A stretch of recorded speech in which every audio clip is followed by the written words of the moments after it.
Pipila usab ka lugar sa Mindanao ang nagpadayon sa sambayang sa atong kaigsunang Muslim isip pagsaulog sa pagtapos sa Ramadan karong adlaw apan hugot nga gipatuman ang health protocols sa niyang report.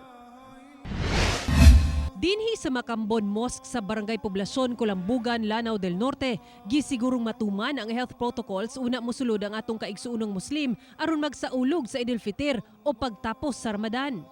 Gikuhaan sila og body temperature, gihatagan og face mask ug sa sulod sa moske, gipatuman ang social distancing.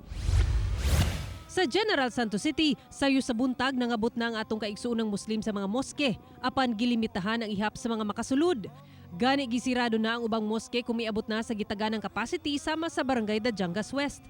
Ang mga nasa sulod, gisiguro naka-face mask o gituman ang social distancing. Human sa sambayang, gilayon silang nanguli kay bawal ang magtambay sa moske. Sa Zamboanga City, gibantayan sa otoridad ang mga moske sa syudad sama sa Santa Barbara kung asa makita nga gipatuman gayod ang health protocols sama sa social distancing ug duna gayoy face mask ang mga mitambong. Apan sa Kidapawan City, daw wala nasunod ang pipila ka health protocols dihang kamatikdan nga dunay mga bata ug senior citizen nga mitambong ug wala nagtuman sa social distancing. Duna say uban nga wala nag-face shield bisan naka-face mask. Nagtukod na sabog trapal gawa sa moske aron maakomodar ang mga nagsambayang. Matod sa mga Muslim religious leaders sa lugar, wala sila gitugutan nga magsambayang sa compound sa Kidapawan City Pilot Elementary School nga dako ang espasyo. Samtang wala gitugutan ang sambayang sa Cotabato City tungod sa nagasakang COVID-19 cases sa syudad.